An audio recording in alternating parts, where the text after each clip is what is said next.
We must. Yeah. Yeah. In Dubai. Oh, amazing. It's in February, but actually we collaborate with JLF. Ladies and gentlemen, we are about to welcome on stage for the second time at the 2022 Abu Dhabi International Book Fair, Dr. Shashi Tharoor. But I think all you people in the audience here already know that, don't you? Yes. You have been sitting here for quite a while. I'm sure he'll really, really appreciate that. On stage with Dr. Tharoor is going to be Aklam Baluki, who happens to be a friend of mine. She is going to explore his writing career, which is a different session entirely to the session that he had with His Excellency Omar Saif Gabash last night.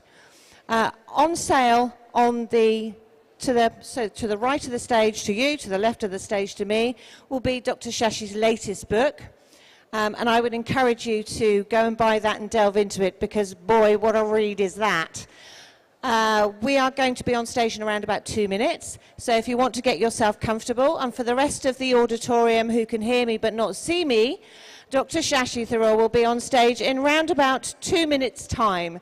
So if you want to grab a seat and not have to stand at the back, then I suggest you make your way to the main stage, where we'll be starting his chat with Aklam in around about 2 minutes. Thank you very much, ladies and gentlemen, for your patience.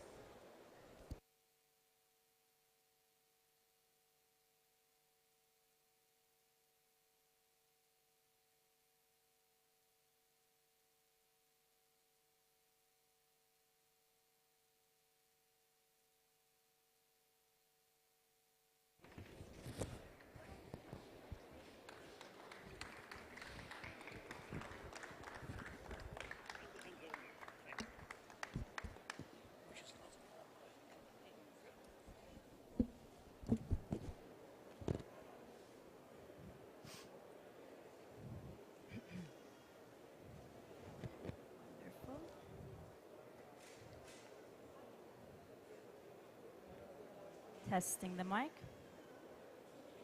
Can everybody hear me clearly? Wonderful.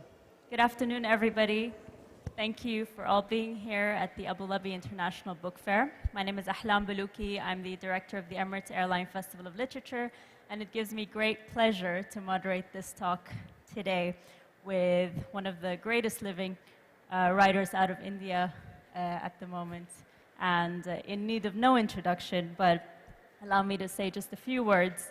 Dr. Tharoor is currently, obviously, a politician in India, but also served as Undersecretary of the United Nations alongside Kofi Annan, and was also Minister of State of Human Resource Development and External Affairs at the Indian government, as well as, of course, authored 23 books throughout his career. The latest one is Prejudice and Punditry, that we will be talking a little bit about today, and hopefully be hearing a bit of reading.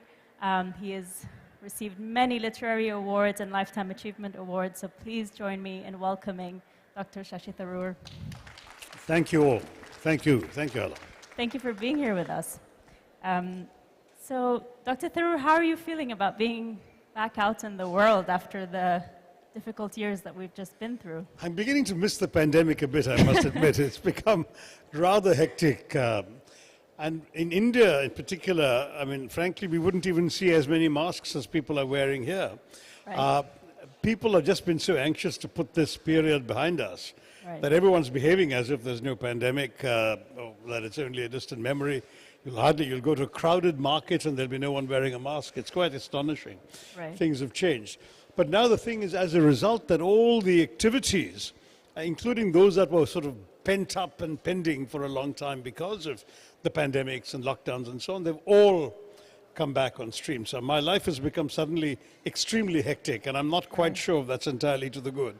Right. You know, one does want the occasional opportunity the pandemic gave you to sit back and think and reflect and write and read, which suddenly has disappeared. Right. All over again. Definitely a lot of good literature has come out of this time, and we've seen a lot more readers come out of this time, which was wonderful. A I'd like to talk a little bit about your writing journey because it started very, very young. You were only 10 years old. Well, published first when I was 10, but actually I started writing when I was about 6. Wow. See, I was an asthmatic child, and I was confined to bed because it was a country where, well, to begin with, it was an era where there weren't any simple solutions to bronchial asthma. There were no inhalers and other such things. You basically took a very strong tablet, which made your heart go thud, thud, thud, and you sort of sat up propped in bed, struggling to breathe. That was essentially the story of each of my episodes, and I had regular, frequent episodes of bronchial asthma. So, and of course, in India at that time, there was no television in Bombay where I was growing up. There were no... obviously nowhere were there any sort of Nintendo or PlayStation or mobile telephones or laptop computers or anything like that, right? So the only thing one had, if you were confined to your home and you couldn't actually sleep or do anything else, was books. So I turned to books for my escape, for my entertainment, for my education, and I became a sort of almost manically obsessed reader. Became rather fast at reading too, because there was literally, I mean, there was nothing else I was doing, so I was reading very rapidly. I was the oldest child in the family, so I only had my parents' books to rely upon, no elder brothers and sisters. And I rapidly exhausted, those that were immediately accessible, so I started reading way above my age group and so on. And then finally, I mean, whenever I literally ran out of anything that I wanted to read or just felt I'd been reading and doing nothing but reading, I would write, because what else do you do?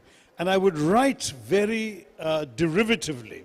I mean, I used to read a lot of Enid Blyton stories for children, with the famous 5 and the secret 7 and the 5 find outers. She didn't have any with 6, so I invented a bunch of Indian kids called the 6 solvers, who would go off as I was being dragged off to a village in Kerala every year for holidays. And then my kids, my invented kids would solve mysteries, rather like the Enid Blyton kids. And I thought this was all very good and clever. My father, fortunately, was one of these indulgent parents who got his secretary to type up my stories so that they could actually be shared with friends. And, you know, the whole thing was, his encouragement meant that I kept doing it. And then, as I grew a little older, I was reading the sort of airtime adventures of Biggles. I don't know how many here still bother to. All Biggles as a British World War I fighter pilot, fictional, of course, whose books were, I mean, Captain W. Johns, the author, churned these books out. They were adventures, very successful, kept on growing. The man's career eventually extended into the Cold War because the author lived long enough to have him do all these adventures. So I invented an Anglo-Indian fighter pilot who went off and conducted, I think, single-handedly saved London from German bombing in the Battle of Britain or whatever. I can't remember now. But though no one ever published my 6 solvers adventures, Biggles somehow, I mean, Bellows is what the name I had for my character. Bellows apparently appealed to an editor, and that appeared in print a week before my 11th birthday. I'd already had a short story in a Sunday edition of a Bombay newspaper. And you know, there's something terribly addictive about seeing your name in print for the first time. You keep wanting to do it over and over again. It's like the first bite of chocolate or something, you know. And so I kept writing. And throughout my school and college years, I mean, school particularly, I'd come back home, finish my homework. If I were well enough to go and play with friends, I would for a while, but otherwise I'd come back and write. And I was published in those days, I'm talking about the first half of the 70s, in every single English language publication there was in India, including Eve's Weekly. So I mean, I just freelanced, I wrote stories, I wrote opinion pieces, I wrote humor. It was in some ways the best training to be a writer, because though I never took any formal instruction in writing, I was actually writing for a readership. First of all, for editors who had to like what I had written to publish it, and then for readers whom one could meet, because these were the magazines read by my parents, friends, and so on. So I could actually get instant feedback, as it were, including when I caused offense, which with my teenage cockiness I occasionally did. And I was told in no uncertain terms when I had done so. So all of this was a lot of on-the-job training. and when you're published, you begin to believe in yourself as a writer. Right. Sounds like a very strong, solid foundation for a writer's career from very early on. And you've always written in English, is that right? I did, yeah. I mean, to begin with, that was an era where if you went to an English medium school, Right. they discouraged you speaking in Indian languages, Okay. even on the playground. I mean, I think we've grown out of that little complex, but it probably goes back to the colonial era. I mean, I was going to school in the early 60s when I suppose memories of colonialism were still not that remote. So this was the culture. I mean, the teachers would say, you know, only English in the school kind of thing, except when you had a Hindi class or a Sanskrit class or whatever. Right. Otherwise, you actually were expected to speak English to each other all the time. So it became rapidly the language of my natural self-expression. That is, it was a language in which I was playing with my friends, the language in which I was scribbling notes to pass each other behind the teacher's back in the classroom, you know, and the language I spoke at home as well. My parents were themselves migrants in the sense that they're both from Kerala in southwest India. They were living and working in Bombay. So the languages spoken in Bombay, Marathi, the local language, and a sort of version of Hindi that was called Bombaya by many people, those were not their languages. So we spoke English at home to each other anyway. Right. So it became, in many ways, my natural language of expression. And it's interesting because in the Arab world, there is such a fear of losing the Arabic language because the young generation is speaking in English more and more, and you know, as Arabs also become more of a diaspora community around the world and things like that. So, you know, actually, do you have the same experience in that when you speak in English in all of your important work and globally, do you get any backlash from the Indian community about, you know, language? Well, I think not. I mean, we are a multilingual country in all sorts of ways. There's understandably an enormous amount of respect for writing in Indian languages. But there's also a lot of respect for writing in English, which has a place in the pantheon, as it were. Some of our best-known writers happen to be the writers who write in English, so that again contributes. And indeed, many of the Indian language writers have got their national recognition by translation into English, because if you wrote, say, in Malayalam, nobody would read you in India except people from Kerala. Right. If you wrote in Bengali, it would only be for Bengalis to read. But once you translate it into English, anyone from any part of the country can read you. So English is actually served in that sense to promote all sorts of writing and awareness of all sorts of writing. So I wouldn't say that there's that. There is, of course, very much a debate, and there always has been, going right back to the 50s and 60s, as to whether writing in English could be Indian at all. But I think that's been settled by the mere fact that so much of Indian experience has been effectively conveyed in writing, that in writing in English, that no one can seriously argue anymore that there's something unnatural about it. Right. Again, in the colonial era, there would have been some complexes about that. But once independence had come, we were using English as an Indian language to describe our experiences that had nothing to do with the British. And therefore, to that degree, I think some of that complex could be shaken off. Right, and that's such an important thing to be able to share the Indian experience with the rest of the world. Now, coming back to your latest book, it's 64 pieces of your previous work, fiction, nonfiction, essays, some poetry. How did you curate the pieces that will go into this? Well, it was the gentleman who wrote the introduction, the essay, which is a marvelous piece of work. David Davadar is himself both a novelist and a publisher, and he is the publisher who runs the publishing house that brought this book out. So it was in that sense a joint effort. I mean, he suggested the overall shape and format of the book and what sort of things good. I picked the pieces and even the excerpts from the books. I mean, I'm not terribly thrilled when you accept bits of writing from a longer section, because obviously a work has integrity in itself. I mean, reading a few pages out of context from a novel will convey perhaps a misleading impression of what the novel as a whole is about. But I recognize that what he was trying to do was to create a work that would both be a substantive work in its own right, but also be something that would whet the appetite of readers Right. to go back to the original. So I went along with it, and I actually, you know, chopped off the fingers and toes of my writing by giving those excerpts from certain bits. And then he wanted some of the essays to be updated, because I would have been quite happy to just republish pieces as written. But particularly since he did want some of my political and other sorts of, columnist kind of writing to come in, and some of the references had to be brought up to date. But otherwise, it's entirely a complete sort of cross-section of the kinds of things that have engaged me in the 40 years I've been publishing books. Wonderful. And I was wondering if we could maybe ask you to do a little bit of reading, Sure. particularly maybe from the poetry section, Okay. given that we're in a... Well, that has the merit of being brief. Which one do you want to read? How to Sleep at Whichever Night? you like, but this is Sure. the start of the poetry section. So Yeah, this is actually from a novel, though it was written standalone, but then in my novel Riot, I've got a couple of characters who write poetry and exchange pieces. So this is actually, I think it's self-explanatory, so I won't give you any further cliff notes on that. How to Sleep at Night is the title. Try to think of nothing. That's the secret. Try to think of nothing.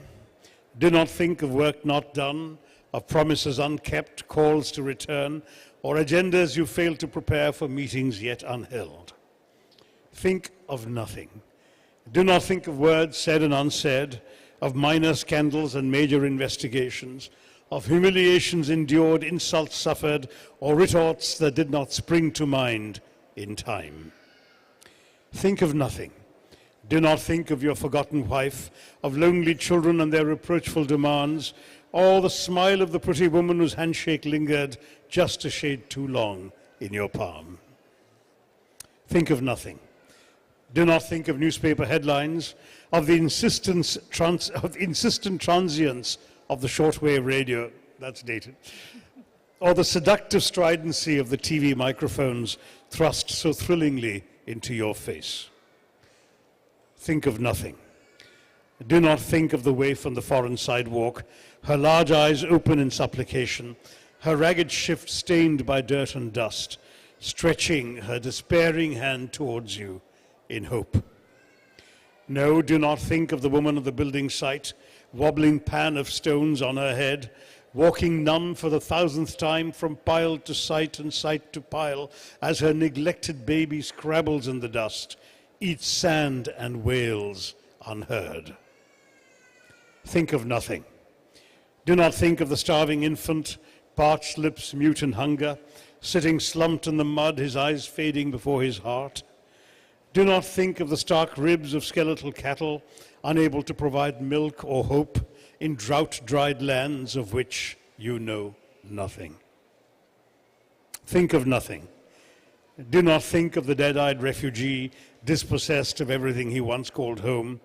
Do not think of the unsmiling girl whose once sturdy thigh now ends at the knee, the rest blown off by a thoughtless mine on her way to the well.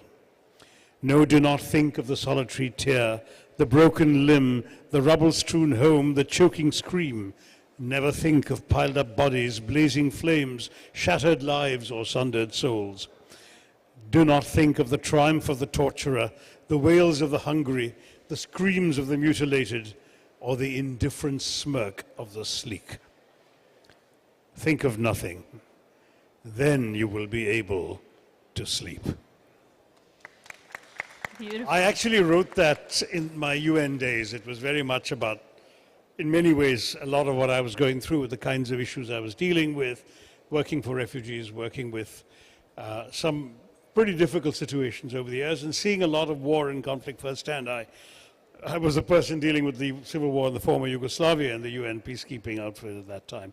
So all of that was there, as it were, in the poem. Wow, that was beautiful. And the book is available for sale, and Mr. Tharoor will be doing some book signings afterwards as well, so make sure you do get a copy Sure. after the talk. So, talking a little bit about your time in the UN, and you've served in India and you've served internationally in such an important role. How do they compare, you know, which one meant more to you? They don't really compare, but I mean, first of all, I'm the same human being, right? So I'm the same human being who's reacted to the different experiences I've had, to the world I see around me. And some of it was in my work, some of it was in my writing, and the work was either for refugees or in peacekeeping or in the Security Council or in the Secretary General's office or whatever I did. And I brought to it the same dedication that today I bring to my constituents and my work in politics. It's just who I am. If I take something on, I do it as sincerely and as comprehensively and as thoroughly and as hard as I would. But it's not possible for me to not also react through my writing. I remember when I first left the Fletcher School of Law and Diplomacy to go off and join the UN, my then faculty advisor said to me, Shashi, you're abandoning the world of conclusions for the world of decisions. I think he exaggerated how many decisions one could get to make as a young man at the UN, but anyway, I know what he meant. It's a world of action, of actual situations and people you've got to deal with, so you are making, to that degree, decisions and reactions all the time. Whereas in academics, or for that matter in journalism and commentary, what you're doing is coming to conclusions. You're observing situations, drawing your own conclusions from them and articulating them or writing them. And I find I need both. I mean, if I abandoned one or the other, there'd be a part of my psyche that would wither on the vine. So I remember, I mean, there was a review of a book of mine in an American newspaper, the Washington Post, in fact, where the reviewer rather kindly and generously said, if only this man would abandon his day job, what great works he might produce, or words to that effect. I did often ask myself, but I wasn't at all sure that I would still be me if I abandoned my day job. So I continued chugging away at it.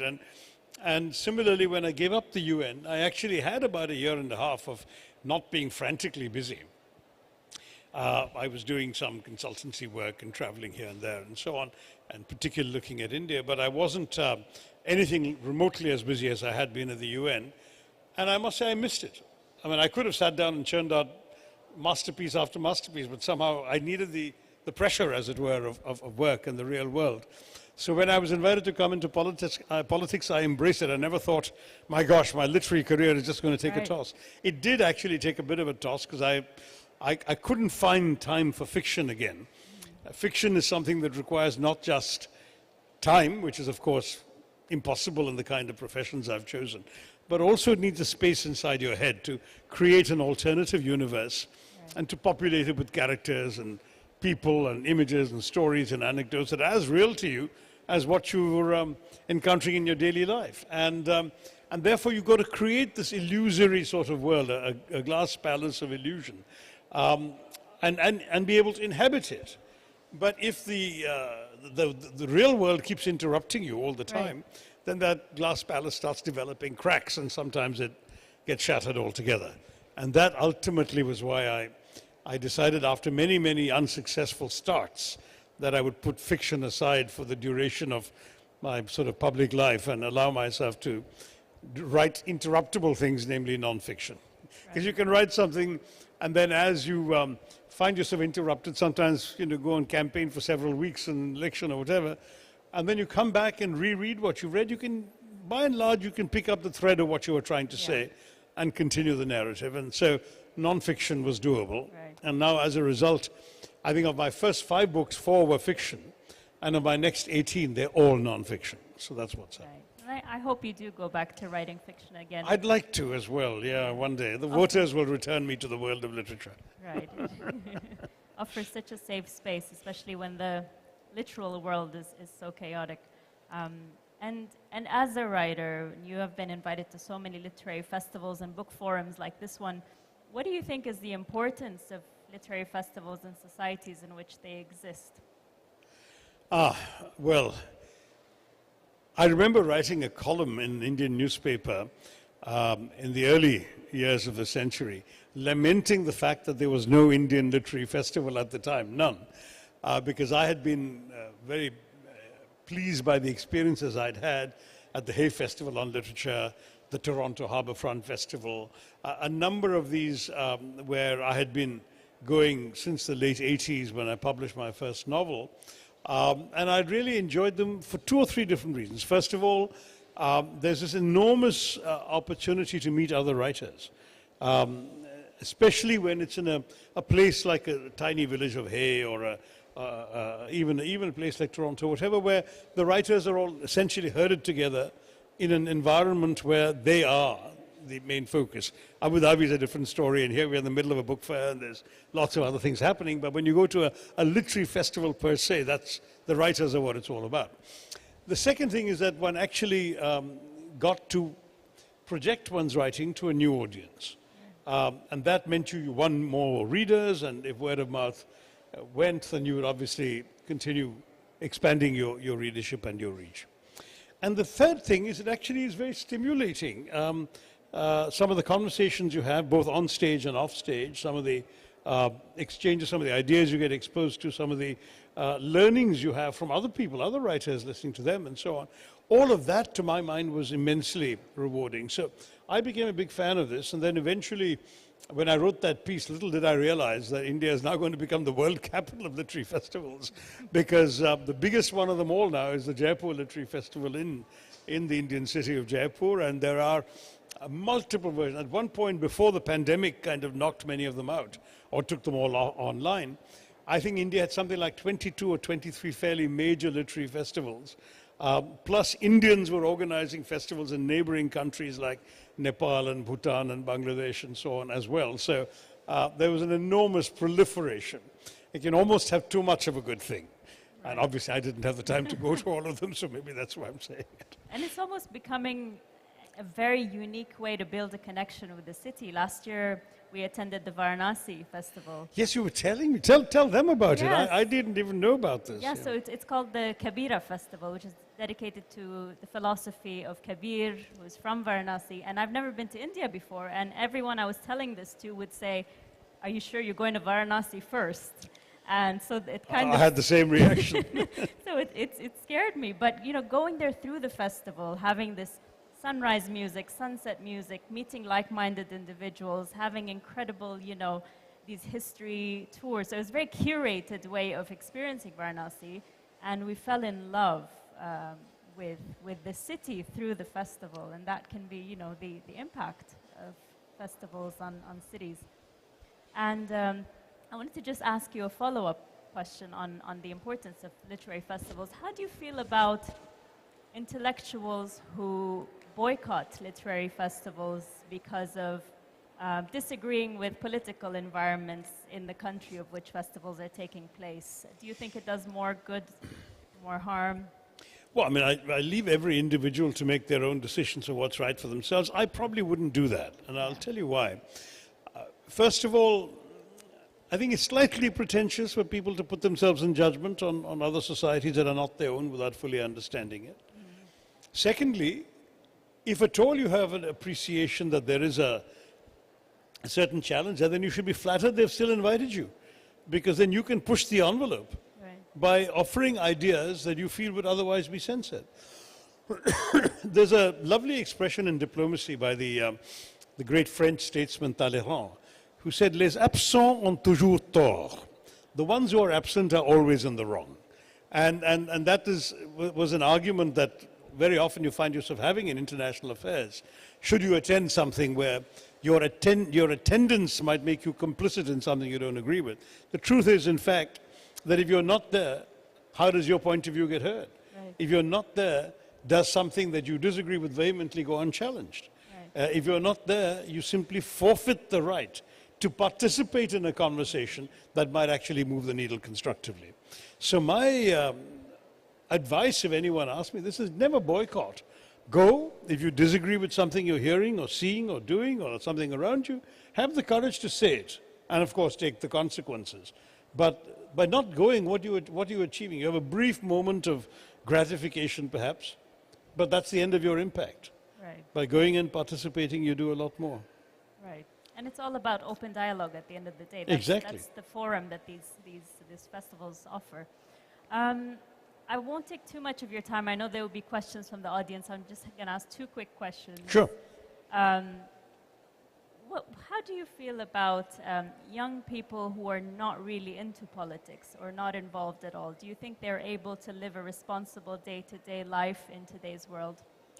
Actually, I once was told by a bunch of young college kids, we're not interested in politics. So I said to them, I have bad news for you. Politics is interested in you. So whether you're interested in politics or not, politicians are influencing and taking the decisions that affect your daily lives. And therefore, for you not to be interested is not just a luxury, it's an abdication. Right. You actually need to care about the kinds of policies that are affecting you, that are outlining the choices you have available to you. I mean, you know, after all, even what kind of courses of study you might have, what kind of job opportunities exist in your economy, all of these are influenced by political processes and political decision making. Now, each country has its own system, so I'm not trying to start a revolution anywhere, but certainly in my country, where we have this very sort of loud and fractious and active democracy, I consider it irresponsible for students to say they're not interested in politics. After all, what is affecting their lives, if they think about it, is all being decided by people whom they've chosen to completely have no relationship with. That's silly. Right. That's great advice. And then the last question I had for you was, you mentioned in a previous interview that when you were younger, your father would buy so many newspapers, and you would read about 3 in the morning and 4 in the evening, and form your own opinions about the world. It was more like 5 in the morning and 6 in the evening. It was really. But in those days, when I was a kid, we had foreign exchange crisis and newsprint shortages, so the newspapers weren't that long. Right. They were about a dozen pages each. They were densely packed, but that was about it. But how do you choose your news today amongst the very It's noisy? a fascinating question, Alan, because I think many of us have this dilemma. I'm still old-fashioned, so I get 4 newspapers delivered at home every morning, and I sit down, as I did as a child, with my cups of chai in the morning, reading the newspapers, as my parents did. My children don't do that anymore. And in fact, what's interesting is one of my sons actually works for a newspaper. He's a diplomatic columnist of the Washington Post. But they don't actually get a newspaper delivered at home. No. They read off the net, and they usually read more than one source. So if I'm reading 4 newspapers in the morning over my chai, they will argue they're getting stories in the beginning of the day and also during the day from 20 different sources. Right. So they actually feel that they're not deprived of anything. Now, the only downside of that is when you read a newspaper, you get that entire sort of panoptical view of the world the newspapers are obliged to report. So you actually come across some information you weren't looking for, and that may actually broaden your horizons. When you're reading more selectively, you will read what interests you. Yeah. And my worry with that, with the younger people today, is they're going to be developing a little more tunnel vision, because except by accident, they will never learn about anything they didn't already have an interest in. That's exactly what's happening with the algorithms. It shows you exactly what you click on, and it's just, yeah, so it's quite difficult to choose the right kind of news, which gives you a world view and the accurate national view. So this conversation is so fascinating. I could speak to you for so much longer, but I will give space to the audience. There's a couple of hands back there. Can we get a handheld mic? Gentleman in the white.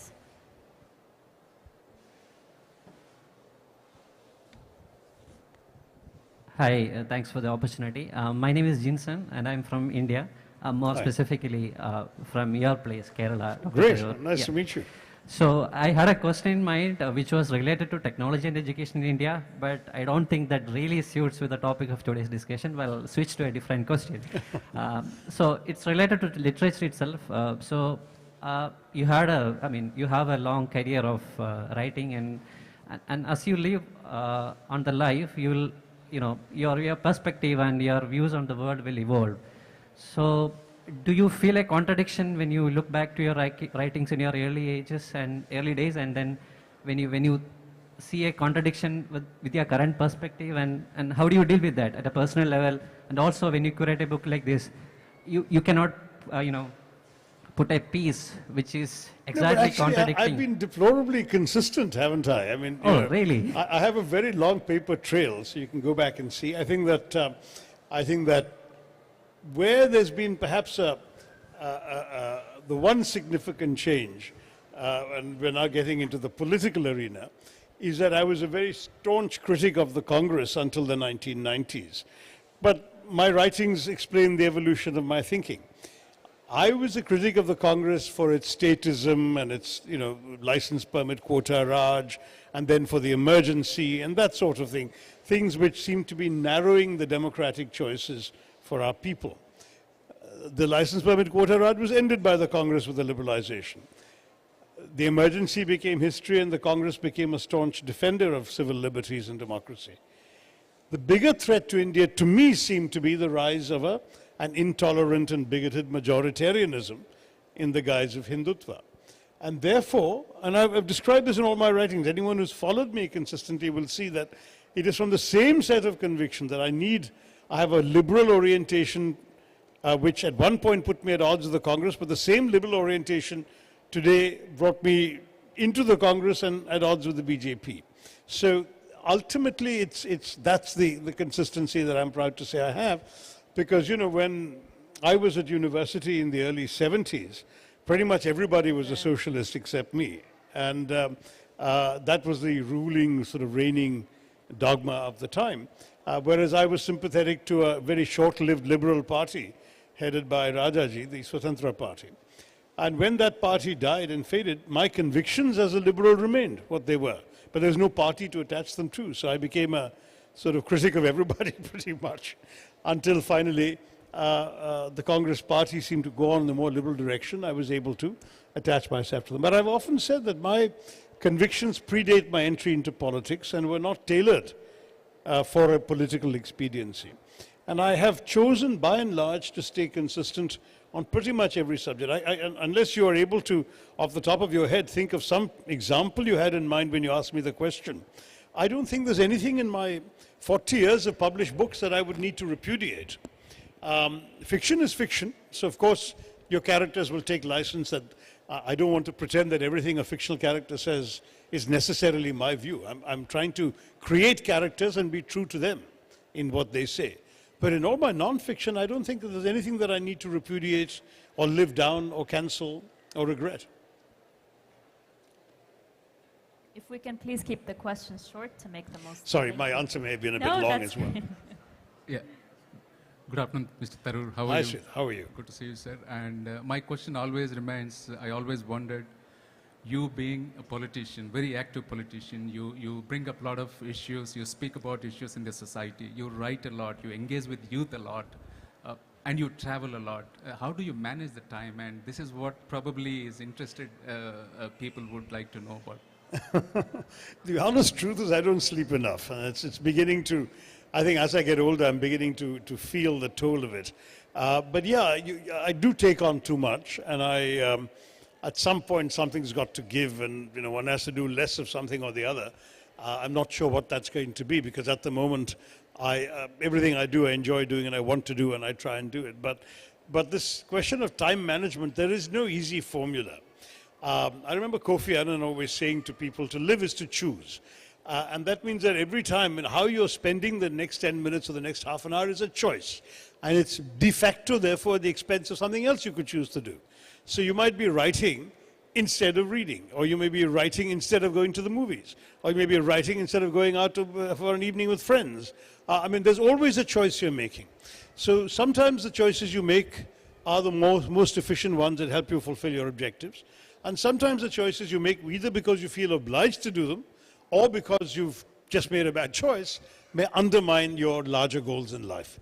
But remember, every time you have the choice, you don't have to do something, by and large, unless it's for your job and you'll lose your job and your salary if you don't do it. I mean, short of that, you don't have to do something you don't want to. You're always making that choice. But then don't say, oh, I never had time to write, or I never had time to read. You chose something else to do at the same time. That's the answer. Sridhar, by the way, is a very bright young entrepreneur. Our ambassador, as I'm telling you, one of the Indian stars out here in Sridhar Bevara. Hi, good afternoon, Dr. Good afternoon. Tharoor. Huge fan of yours. Your Thank book, you. Inglorious Empire, revolutionized me so much that I actually dropped British Indian and only use Indian as my nationality now. The question that I have for you is very simple, that Congress is no longer a credible second party, and if there is going to be a credible second party to challenge Modi's BJP in India, it is ARM. What are your views on Kejriwal and the party? Because they've secured a major majority in my state, Punjab, which Modi was never going to get after all the riots and the farmers. So what is your view on ARM? How far do you think they have? Well, first of all, you know, the Congress has just gone through a retreat, a brainstorming in Udaipur and is embarked upon a process of revival. We'll have to first, I think, give it a chance to see how that goes. I know that your question implies you've already written off the prospects of that. I'm in the party, can't afford to come to the same conclusion as you have, certainly not that readily. I'd like to see whether some meaningful change and progress. But we all agree, I think the party itself agrees, that a certain amount of re-energizing and revival is absolutely necessary. The difficulty with any of the other parties that you've mentioned, one or two, the fact is that ours is a vast country. And Congress is the one opposition party that starts off with a national footprint. It may have got hammered in the last two elections, but it still managed to have somebody elected from everywhere, pretty much. You know, so you've got, maybe in the old days you had 20 from every state, and now you only have 2 from every state, but you've got people from south, north, east, west, northeast, southwest, all of that. And that ultimately is an asset that no other opposition party has. So I would say don't give up yet. But if it were to come to it, if people felt, as sadly some of my colleagues have felt, that their values and principles are not being served by the party as an effective vehicle, I do believe that nature abhors a vacuum and that India will produce, out of whatever failures we're seeing, we will produce a credible alternative. It could be in the form of a coalition. I mean, you forget that for about 25 years before the BJP came to power, all we had in India were coalition governments. Even Mr. Vajpayee's government was a coalition government. Even the Congress's 10 years under Dr. Manmohan Singh were coalitions. And you can actually, if you agree on a common minimum program, you can bring 10 or 20 parties together for a common cause. So it's not impossible, but a lot depends finally on the numbers once the voters have voted, and we'll have to see how that goes. But I certainly believe that in a democracy, having a choice is absolutely indispensable. Sure. Dr. Shashi, my name is Yusuf. I'm Hi. from Punjab as well. Border. It's an honor to have you here in Abu Which Dhabi. side of the border are you from, From Yusuf? Pakistan. Oh, from the Pakistan side, right, okay. Honor to have you here in Abu Dhabi. Nice, thanks. My question is related to your view of... Your sound has suddenly disappeared. I'll come. Can you hear me now? Yeah. So my question is related to I'm sorry, it's just this. There must be a dead zone or something there where you. We're trying. Let him hold Okay. it. Yeah, go ahead. So my question is related to, since you've written about history, you've been in international politics. We want to share, if you can share with us your thoughts about the world order as it now, and how this will evolve in the coming decades, especially as emerging powers like India, China, they translate their economic power into military power. Will conflicts increase? Will we see more of the Russia-Ukraine crisis erupting in other parts of the world, or we'll see some sort of, let's say, a stabilization which we had seen over the last 2 decades? Thank you. It's a very important question. I think it can't be answered in a glib short answer. I've actually written a few pieces already about this, and I'd urge you to Google them. Very, very briefly, I would say that amongst the trends I've been noticing, and not just because of the Russian invasion of Ukraine, but going back to the pandemic itself, has been a definite movement towards deglobalization. It started off with the backlash in the developed countries to the successes of globalization, which many of, particularly the working class in developed countries, felt was at their expense. There was a backlash that took both economic forms and cultural forms. You saw the rise of Trump in America, you saw Brexit in Britain, you saw a lot of European right-wing parties. They're all sort of rejecting cosmopolitanism, rejecting globalism, talking about being better rooted in their own soil, being more authentic, all of that. And the pandemic reinforced that, because suddenly during the pandemic, people realized they needed their own governments to protect them. And governments actually very quickly abandoned, we were talking about this last night here, very quickly abandoned all their professions of multilateralism and globalism, and even talked about even the European Union, which was so willing to lower its guard on its borders and merge their sovereignties into each other. All of that was completely abandoned with the pandemic. Schengen visa, discarded. Immediately borders came up between Schengen countries. People were busy grabbing what they could, cornering the market if they could, on medicines, pharmaceuticals, personal protective equipment. When vaccines came, all the rich countries were after getting whatever vaccines they could for their own people first. So the whole question of globalization, internationalism, cosmopolitanism, all of that has been seriously, seriously imperiled, in my view. And I think even if we start getting back to that in a post-pandemic era, it's taken some very, very severe blows.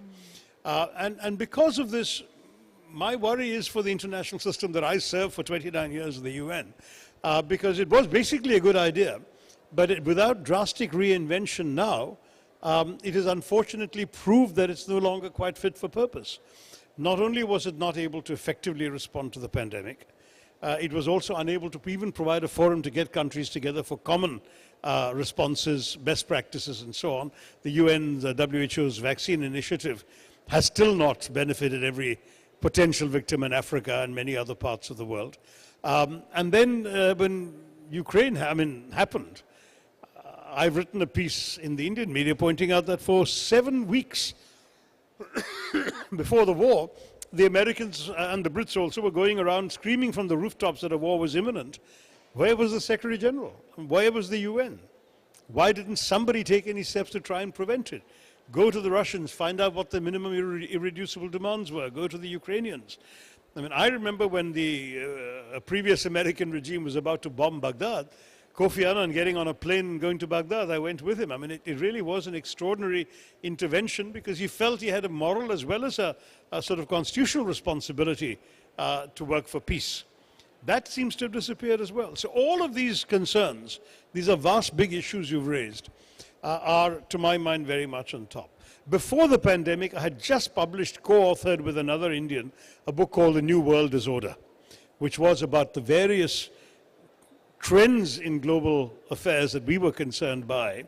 And that's still around, that book. Unfortunately, because the pandemic came just as the book came out, there's no chance to promote it or go around talking about it much. And it sort of more or less has sank, but it's available. And I would urge you to look at it, because some of the broader themes that were implicit in your question, Yusuf, would be there in that book as well. And then I've got some op-eds in the last 6 months, 9 months, which I think will address some of the things I've said to you. Wonderful. I think we have time for one last question. Well, let's take both the ladies. I think we've got time. Yeah, sure.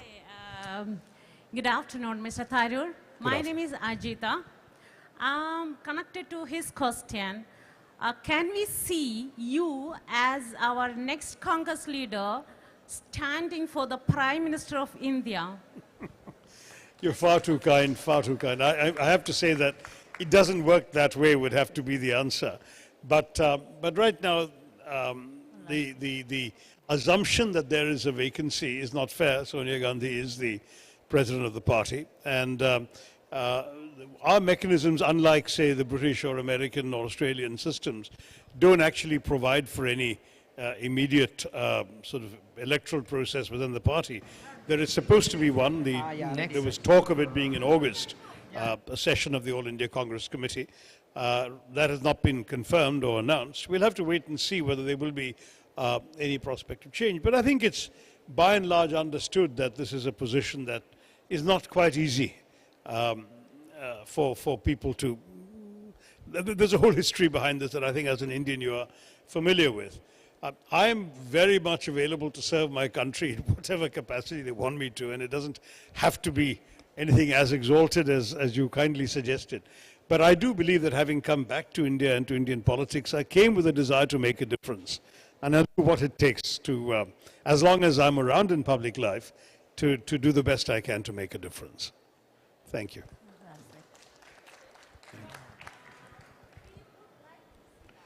See you. Like to see I couldn't hear that, sorry. that Go ahead. we would like to see that. Oh, that's sweet of you, thank you. Hello, Dr. Tharoor. My name is Savita, and I've had the pleasure of hearing you speak at LSE in 2019, so it's a great, very, very good to see you here again as well. So my question relates to a YouTube clip that I was watching a few days ago in relation to the Jallianwala Bagh massacre, where you were asking for the British royal family to come to India and apologise to make a difference. A member. A They could have said member. Meghan not Markle all. at one time. But A member of the royal family to come to India and apologise. Now, how realistic do you think that is, or is that just headline-grabbing rhetoric? no, I think it is actually realistic. In fact, I was quite astonished when the Archbishop of Canterbury, no less, came and prostrated himself at Jallianwala Bagh in apology. I mean, I didn't expect that. It was a wonderful gesture. I've been speaking, I mean, much less now because the centenary is over and that great opportunity was missed. But in the lead up to the centenary, for a year and a half or so, I made a number of speeches around the world. And I was very struck by the impact it had on people, particularly. I mean, I had British people coming up to me from the audience and writing a personal note of apology, scribbling one if necessary, saying, you know, as a Brit, I don't know if it's worth anything, but I am sorry, kind of thing. And a lot of people feel this. But for me, what it was emblematic of something much larger. It was an atrocity. It wasn't by any means the worst atrocity in terms of numbers. You know, even if there's a debate about how many people were killed, there's no number that takes it much beyond 3,000 plus. Whereas in Delhi in 1858, 100,000 were just massacred in cold blood, men, women, and children, by the British, as a reprisal for the so-called revolt or mutiny or whatever you want to call it.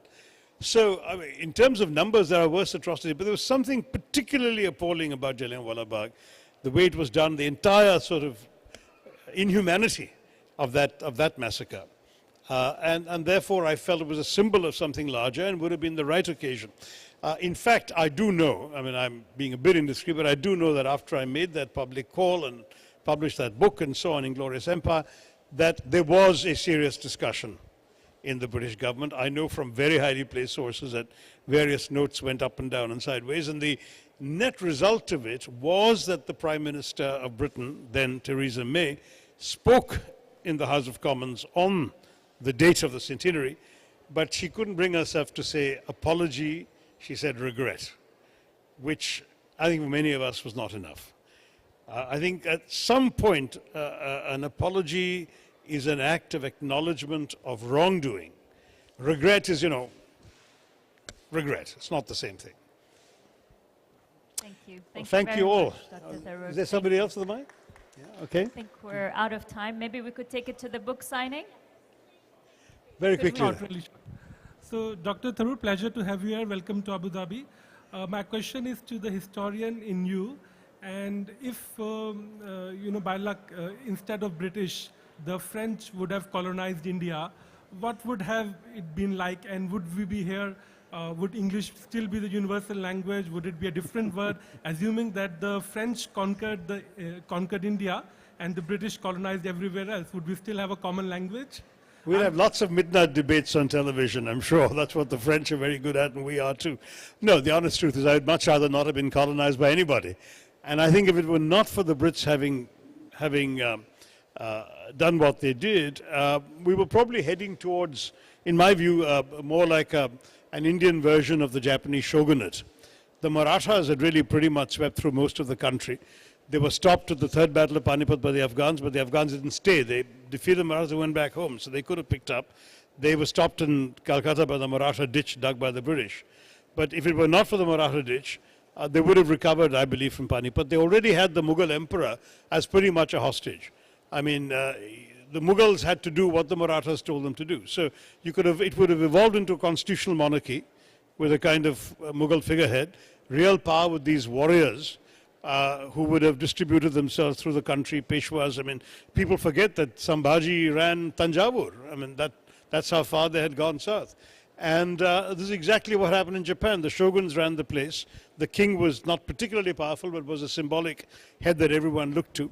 And because, again, in India, there would have been the further fact of a Muslim monarch and a largely Hindu warrior group, you would have ended up without any of the horrors of partition and the tragedies and bloodletting that occasioned.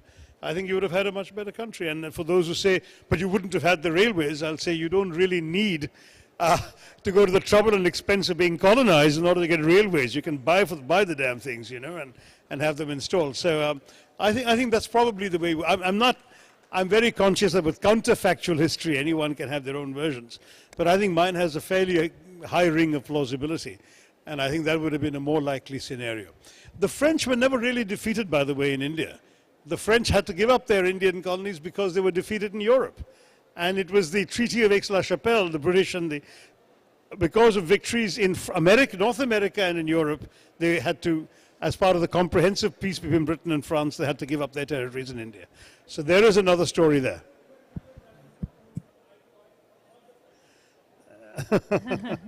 Anyway, but the French and their midnight television debates remind me of Malayalis and Bengalis all the time. You know, that's what we would have been like if they had stayed.